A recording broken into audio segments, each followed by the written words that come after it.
n'aime pas quelqu'un qu'on élève.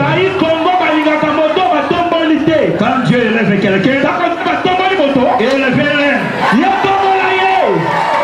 Amen. Amen, amen. Où est le Dieu d'Israël de Joseph?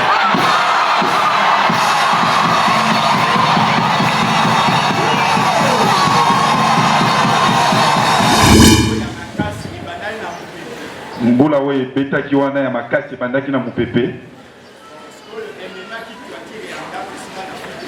Et memaki toiture ya ndako esika na futelaka. Bana na mwasi bazaki na kati ya ndako. Ngai na bimaki na kendeke esika na tekaka.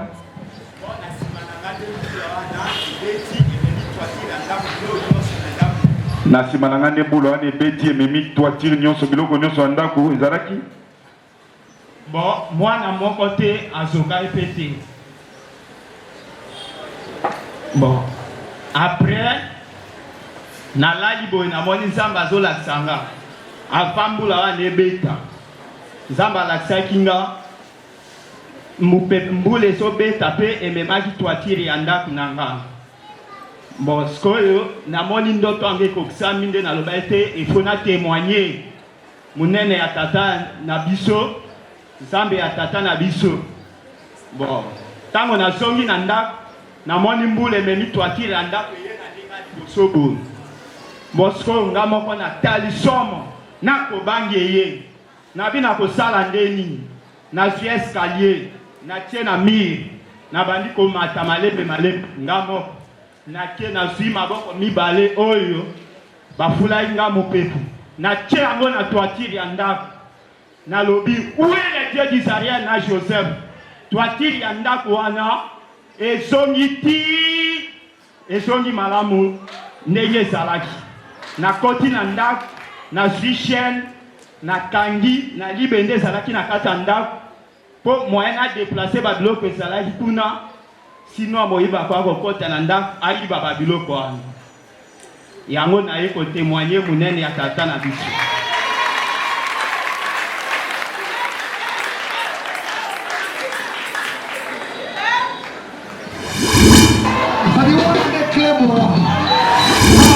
Où est le Dieu d'Israël de Joseph?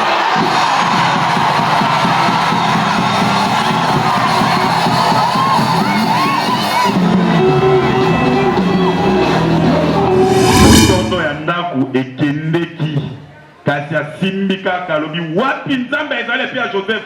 Motondo ya ndaku ezongi yango moko ndenge ezalaki. C'est ça.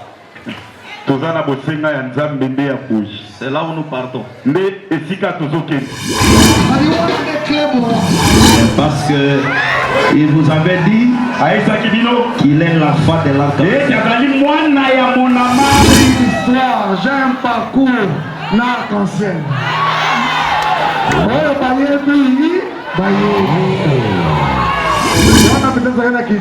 me rappelle même au Gabon. Papa Israël avait les mics de Gabon, la Libreville. Il a gardé le côté prophétique du message.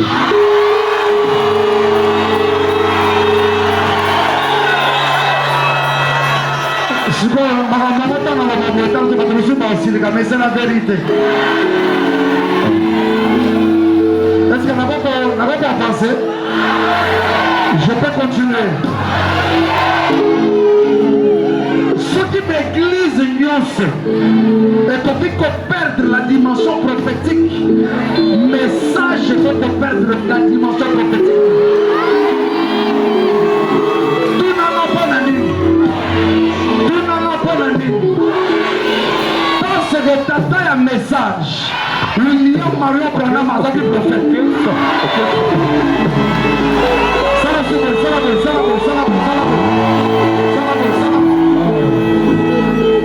Moi je vais vous montrer ça. Parce que c'est aujourd'hui vous allez connaître toutes ces choses. Jésus n'était pas né au mois de décembre. Il était né en avril. Jésus était né en avril. Et il était mort. Et il était ressuscité en avril.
sans musique. N'est pas ma voix ils ont matin.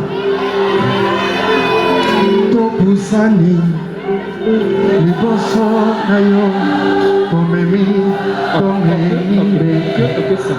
Yama sans joli, Yama loye, Yobabulani, Tobo Jelio, Zambe na Kiti, Ezana seko, Bokonzina yo, Yali bela, Ojali zambe, Tozo yembela, Komona yo, Emmanuel, Tobumami, Melio, Kisi, Mokeli, Yali Kolose, oh, Moboko, Esimiko, Dima, Yabasantu, Ezayoye, Toguma, Melio Mobi, Kisi, Mokeli, Yali Kolose, Moboko, Esimiko, Nima, Yabasan, Trezayo, yes, Bipai, Ovandi, Yambae, Yembo, Yamite moyo, Maboko, Totomboli, Yahweh nanga. Si tu fais tout le bango,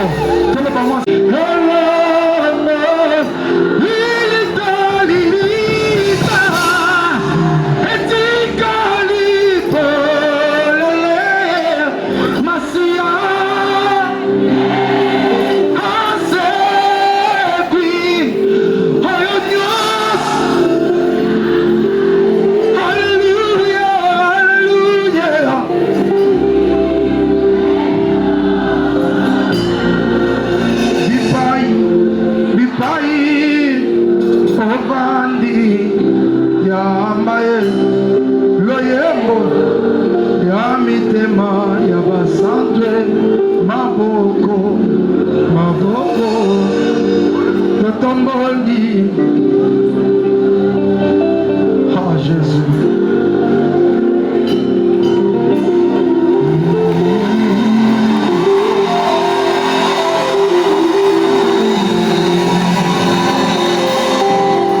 Jésus est mort et ressuscité pour faire de plusieurs un seul peuple. Alléluia. Kaburi, imebaki hawa Aziz, mfalme Yesu amefufuka, yangu yote ile ilikufa imefufuka pamoja naye. Ukitalisha la bashi, ukalege Yesu mubika, yani byose ebibivwa bifwe byabiki papa mwenende. Bon, salabo. Entrée, on a chanté, on a dansé, écoutons le Seigneur pour quelques minutes. Soyez vraiment debout. Soyez vraiment debout. Je demanderai à tout le monde de prendre sa Bible et nous allons lire.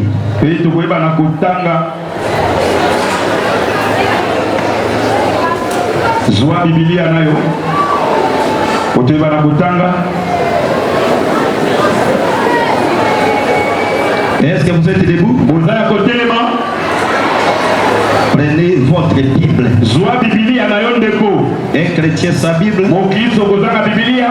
il n'est pas vraiment dans la volonté de Dieu. Aza présent na moko na Nzambe te. Nous allons lire dans Matthieu. Tokotanga na Matayo.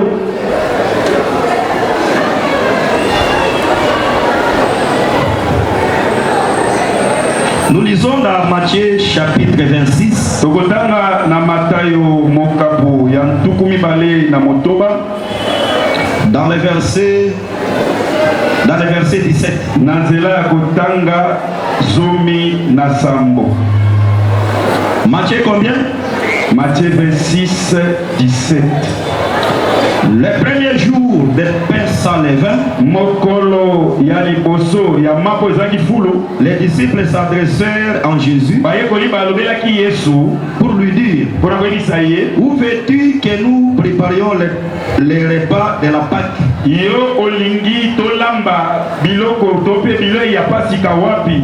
Il répondit: allez à la ville chez un tel, ayanolaki bokende na engumba na esika ya moto songolo et vous lui direz: mpe bokoyebisa ye le maître dit, mon temps est proche, nkolo alobi boye ntango na ngai esi ebelemi je ferai chez toi la Pâque avant avec mes disciples. nakolia epai na yo pasika na ngai na bayekoli na ngai. Les disciples firent ce que Jésus leur avait ordonné. Bayekoli basalaki oyo Yesu apesaki bango lokola Ils ndikisa préparèrent la Pâque. mpe bayebaki kolamba pasika. Le soir était venu, il s'est mis à table avec les 12. pokwa ekomaki ye atiamaki na mesa elongo na bazomi na mibale. Pendant qu'il mangeait, il lui dit: na ntango bandaki kolia mpe komela je vous le dis en vérité, alobi boye nayisi bino bosolo l'un de vous me livrera. moko na bino kati na bino akokaba ngai. Seigneur, kolo bénis la lecture de ta parole.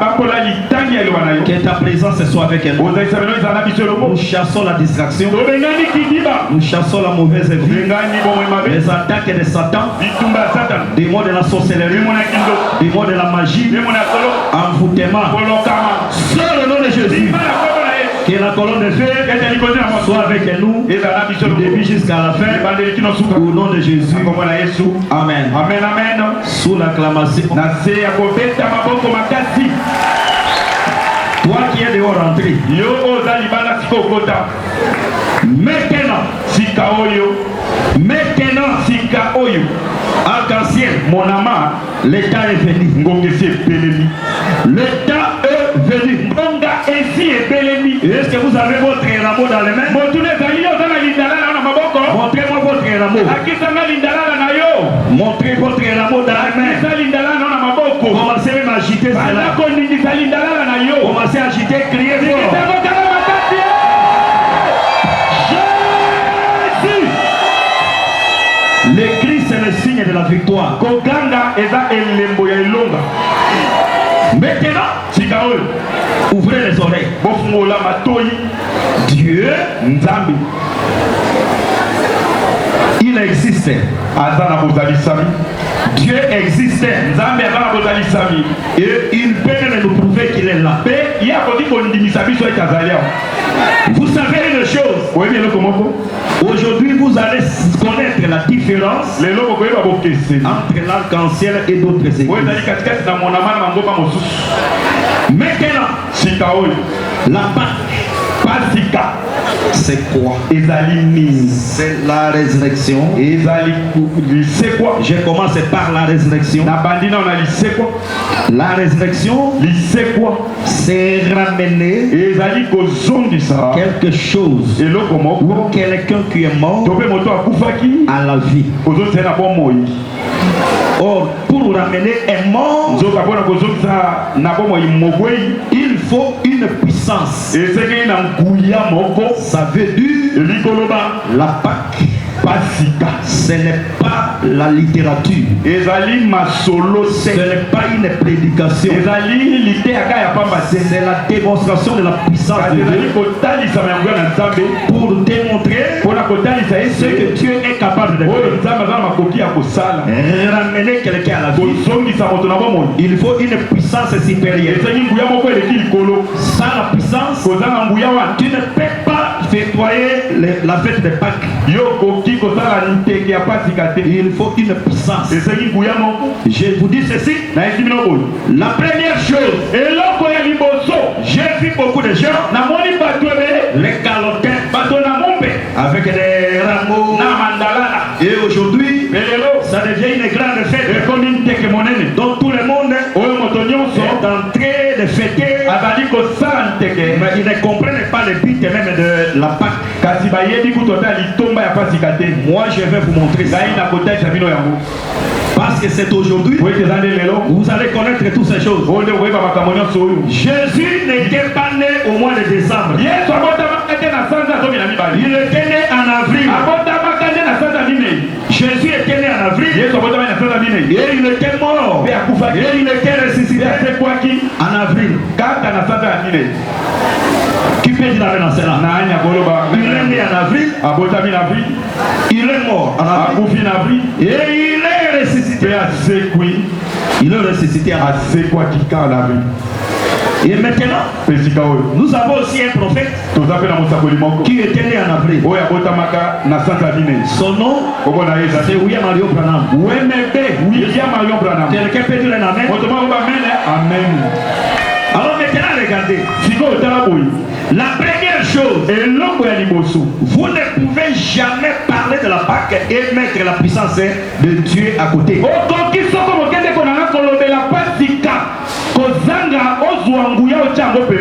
Il faut la puissance de Dieu pour accomplir ces choses. Alors maintenant, pour nous l'arc-en-ciel, nous ne sommes pas là pour commencer à fêter comme les dénominations. Nous avons notre résurrection. Et c'est là, vous allez voir ça. Notre Jésus est différent de l'air. La résurrection que nous parlons est différente de la résurrection que les Galopins croient. Nous avons un Dieu vivant. Et il y a ceux-là qui ont connu Jésus dans la chair, comme Pierre, comme les autres là. Ils ont marché avec Jésus, ils ont parlé avec Jésus dans le corps, et ils le touchaient même. Et tout ça c'est bien. Là c'est Jésus de Nazareth. Jésus de Nazareth qui était né, qui était mort et qui était ressuscité. Alors maintenant aujourd'hui, il y a un cri que les gens sont en train de crier. Il est vivant. Il est ressuscité. Il est ressuscité. Il est vivant. Mais quand vous leur demandez, il est où? S'il est vivant, nous croyons qu'il était mort, il était ressuscité et il est vivant. Mais il est où? Les autres te diront il est au ciel. Comment un homme vivant est au ciel? Et le reste est là-bas au ciel. Non. Je vous dis, il est vivant et il est dans l'arc-en-ciel. Il est dans l'arc-en-ciel. Comme il est dans l'arc-en-ciel, c'est qu'il est dans les individus. Il est dans les individus. Il y a des choses. Pierre et les 12 disciples, ils avaient vu Jésus marchant dans l'eau, faire les miracles, et ils étaient des témoins. Ils étaient des témoins. Ils ont su qu'en Jésus il y avait quelque chose. Comme toi aussi, tu connais que dans cet homme qui te parle, il y a quelque chose. Alors maintenant, mais regardez, il y a un homme qu'on appelle Paul. Paul n'était pas là quand Jésus était vivant. Paul ne croyait pas Il n'était pas le disciple de Jésus dans le corps. Mais Paul avait rencontré quelque chose. Il avait rencontré un Jésus qui n'avait pas la forme qu'il marchait avec les disciples. Parce que les Pierre, les autres, ils avaient vu Jésus, comment il était né, comment il avait grandi, comment il frappait les gens dans les gardes. Paul ne croyait pas. Mais Paul avait vu Jésus dans son corps glorifié, un corps de la gloire.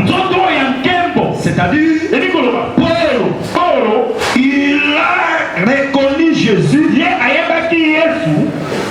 le jour où il partait dans le chemin de Damas. Il était tombé et la voix lui a dit, pourquoi me persécutes-tu? Paul dit, qui es-tu? Qui es-tu? Moi je ne vois que la lumière. La lumière qui m'a frappé dans le Dieu. Mais qui es-tu? De cette lumière était sorti la voix qui disait, je suis Jésus que tu persécutes. Qui est Jésus? La première chose, c'était le corps de la nuée. C'est la lumière que je viens de vous. Voyez maintenant, quand vous le perdez, vous mourrez. Alors cette nuée protégeait le corps de la poussière pour que ça ne tombe pas malade, pour que n'ayez pas de problème. C'est cette nuée-là qui est en train de dominer même les sentiments du corps. Adam et Ève, ils étaient là, nus. Mais personne ne touchait l'autre. Jamais. Ils ne se touchaient pas. Ils n'avaient même pas de sentiments. Parce qu'ils avaient un corps parfait. Un corps entouré de la lumière. Cette lumière-là, c'est le corps de la parole. Donc tu es vêtu de cela. Pour que toi, tu ne puisses pas faire ce que tu veux. Ces corps-là, la lumière-là, la nuée-là, si Adam n'était pas tombé, Adam n'allait jamais mourir. N'allait jamais voir la mort. Parce que la nuée protège le corps. Quand tu as cette nuée, tu n'auras jamais des infections. Tu n'auras jamais la malaria. Parce que ce corps-là, le corps est protégé par la lumière. Et cette lumière, c'est un feu. Et quand Adam était tombé, la première chose, il avait perdu la nuée. Et quand cette nuée part, le corps est exposé maintenant à la maladie, des problèmes, pour que tu meurs. Parce que quand tu as cette nuée dans ton corps, avant que Adam tombe, avec cette nuée, sur l'image comme ça, s'il y a un arbre, l'arbre quitte, il passe. Il avait un corps semblable au corps des anges. L'ange n'a pas besoin d'ouvrir la porte. Il peut entrer même dans les murs. Et il passe. C'est le corps-là. Et Adam fait. Adam pouvait regarder. Il regarde un arbre. Il se fâche. Et l'arbre quitte la montagne quitte. À cause de quoi? À cause de la gloire de la nuée qui était dans son corps. L'adoration, on n'adore pas Dieu dans le corps. C'est la lumière là qui adore Dieu. C'est la lumière là, c'est la nuée là qui te change, qui peut dire Amen. Et maintenant, deuxième chose, c'était le livre. Les livres là où il y avait Il y avait le secret de la création. C'est dans ce livre-là où il y avait les noms de chaque prédestiné. Adam avait perdu cela. Il avait aussi perdu la clé. Il avait la clé de séjour des morts. Je te pose une question. Si la clé de la mort est entre tes mains, toi-même tu vas se jeter à la mort. Qui peut s'ouvrir la porte pour qu'il meure? Regardez comment Dieu avait fait. Il avait pris la clé de séjour des morts. Il a donné à l'homme pour qu'il puisse vivre. Qui peut se mettre lui-même dans la prison? Qui peut lui-même dire, oh non, non, moi maintenant, hein, je suis fatigué, donc je dois maintenant moi-même. Quand quelqu'un dit je vais se tuer et il se tue, sache qu'il est au loin d'un mauvais esprit. Parce qu'un homme normal, il craint la mort, il ne peut pas se faire du mal. C'est que moto azali moto ya malamu te azali na molimo moko ya mabe po ete moto azali lolenge za masala abanga kufa akoyeko ndima te kufa ekomela ye. Vous savez pourquoi le diable est en train de nous vaincre? Parce que le corps de Satan, il a le corps de la lumière. Les anges aussi ont le corps de la lumière. Même Dieu, il est en train de vivre éternellement parce qu'il a un corps de la nuée. La nuée, depuis que la nuée a été créée, je ne parle pas de nuée que vous voyez. La véritable nuée, c'est les habits que Dieu avait fait pour l'homme. Et maintenant, Adam avait perdu la clé de séjour des morts. La nuée, le livre était retourné au ciel. Et l'homme est resté rien. Comme quelqu'un qui dort dans la maison, il n'y a pas de porte. La porte qui peut vraiment te défendre contre les koulouna. On a enlevé ça. Et c'est pour cela que nous sommes en train de mourir. Parce que nous avons perdu les trois choses. Alors la clé, le but est que Jésus était venu. La première chose, c'est pour récupérer la clé ici. Parce que Satan avait récupéré. L'homme ne peut pas mourir quand il avait la clé dans sa main. Jésus était venu verser son sang pour nous racheter. Deuxièmement, mourir pour goûter la mort et aller au séjour des morts, prendre la clé de séjour des morts. Et il a reçu la clé. Alors regardez, le message de frère Branham est venu pour que le Dieu qui avait récupéré le livre et la nuée puisse faire retourner cela à l'homme.